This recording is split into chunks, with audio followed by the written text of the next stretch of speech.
시골에서 닭과 오리 농장을 하고 있습니다.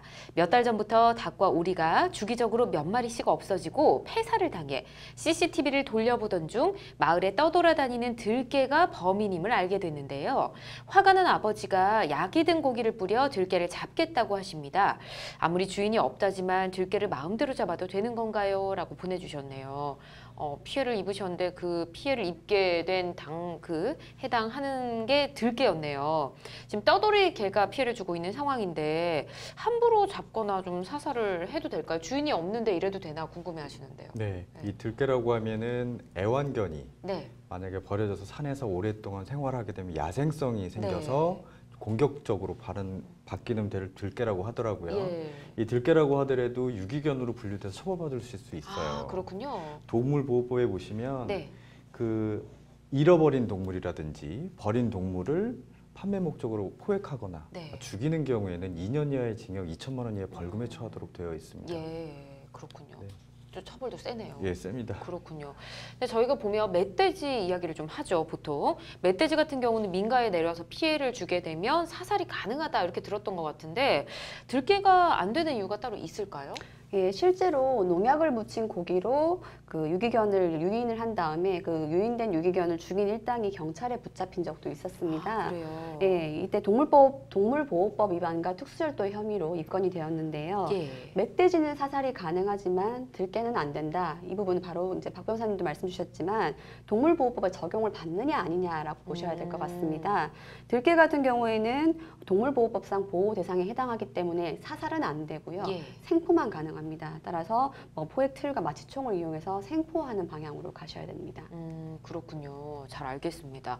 자, 그렇다면 들개로 인해서 피해를 보는 농가들 같은 경우는 어떻게 해야 될지 좀 알아봐야 할 것 같은데 바로 포획도 잘 되지 않고 이게 포획하기도 좀 어려울 것 같은 느낌이 들거든요. 예, 야생성이 강해서 그쵸? 포획하기도 어렵다고 합니다. 네. 그래서 아까 말씀하신 것처럼 들개를 막 포획하거나 사살하는 경우에는 동물법 처벌받을 수 있기 때문에 가급적 119라든지 112라든지 구청에 신고하시는 것이 좋습니다. 그래요? 덧붙여서 말씀을 드리면 그 위탁관리사업장이라는 게 있어요. 그 동물보호소라든지 동물병원, 그러니까 지방자치단체에서 위탁사업 관리 업체를 선정을 해서 그러니까 그러니까 버려진 동물이라든지 잃어버린 동물을 신고를 받고 보호를 하다가 입양을 하거나 주인을 찾아주는 시스템입니다. 그래서 동물보호관리 시스템이라고 해서 사이트가 있습니다. 거기에 하면 만약에 잃어버린 동물이라든지 들개들이 나타났다. 그럼 그런 걸 사진을 이렇게 찍으셔서 해당 관할 그 안에 들어가면 유실동물 이렇게 써 있거든요.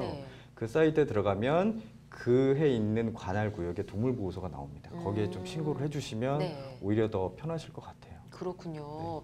아, 이게 직접 포획하거나 이렇게 잡아야 되는데 어떤 방법이 있을까 여쭤봤더니 아주 이렇게 직접 하는 것보다는 당연히 112나 119 구청에 신고를 하시고 말씀해 주신 동물보호관리 시스템을 활용하는 게 훨씬 낫다는 생각이 드네요. 그렇죠. 네, 알겠습니다.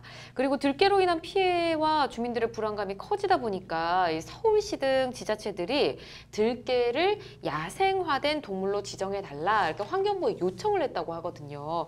근데 야생화된 동물 지정이 되게 되면 어떤 차이점이 생기게 되는 거겠죠? 그렇죠. 일단은 왜 야생화된 동물로 지정해달라라는 이야기가 나오는지부터 한번 볼 필요가 있는데요. 아까 말씀드렸지만 들개는 동물보호법상의 보호 대상인 유기동물로 지정되어 있습니다. 따라서 사살은 안 되고 생포만 가능한 거죠.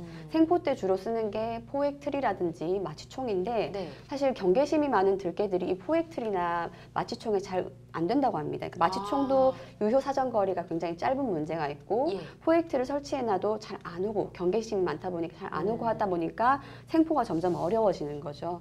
이 때문에 서울시에서 2014년도부터 이 들개를 유해 야생동물로 지정을 해달라라고 환경부에 건의를 했는데요. 아까 말씀드렸던 것처럼 유해 야생동물로 지정이 되게 되면은 총기나 덫을 이용할 수가 있습니다. 그래서 포획이나 사살까지 가능하기 때문에 이런 요구가 있는데요.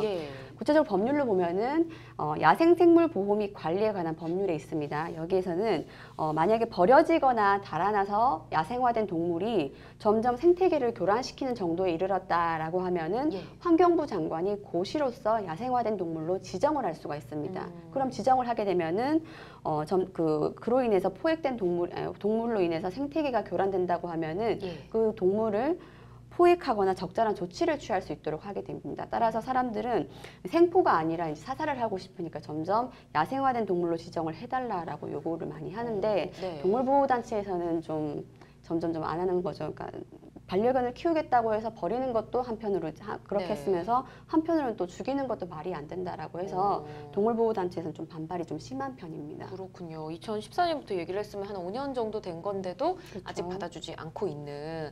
근데 또 이게 유기견이고 들개들이 뭐 얼마나 야생 생활을 오래 했느냐 이것도 판단하기도 참 어려울 것 같다는 생각이 들긴 합니다. 자, 가장 우려되는 게 또 들개가 사람을 공격하는 부분이지 않겠습니까? 들개가 사람을 공격했다. 이러면 일단 들개의 견주가 누군지 파악도 잘 하기가 힘들 것이고 처벌이나 보상은 뭐 누구한테 받아야 되고 누구를 처벌해야 되는 건지 굉장히 어려워질 것 같은데 이런 사고가 나게 된다면 어떻게 대처를 하는 게 좋을까요? 난감한 문제죠. 난감하죠. 어려운 질문을 드렸네요. 기사에 보면 이 들개로 인해서 뭐 닭이라든지 피해를 많이 받거나 심지어는 사람한테 공격했다라는 얘기도 있더라고요. 그럼요. 그래서 이 들개가 만약에 유실된 동물이었다, 그러니까 잃어버린 동물이었다라고 하면 사실 법적으로 보면은 그 소유자가 책임을 져야 되겠죠. 근데 만약에 소유자가 이걸 버린 동물이었다라고 한다면 사실 소유자를 찾으면 문제가 없는데 찾지 못한 상황에서 다쳤다 그러면 이걸 누구한테 보상을 할 수는 없을 것 같아요. 근데 만약에 이 동물을 버린 동물을 해서 버렸던 동물을 소유자를 찾았다라고 한다면 사실 동물보호법상으로서 유기를 하면 버리면 처벌을 받도록 돼 있지 않습니까? 그래서 어떻게 보면 나중에 이제 법리적으로 이제 다툴 여지도 있을 수 있겠지만 동물보호법상으로 버릴 수 없도록 규정되어 있기 때문에 그 버린 소유권 포기 행위는 무효라고 볼 수도 있어요. 그렇다면 소유자한테 그런 행위에 대해서 손해배상 청구를 할 수 있을 것으로 판단이 됩니다. 아, 그래요? 예. 이게 소유주 찾는 게 참 쉬운 게 찾는 게 아니겠다. 문제일 수 있어요. 그러니까요. 예. 네, 알겠습니다.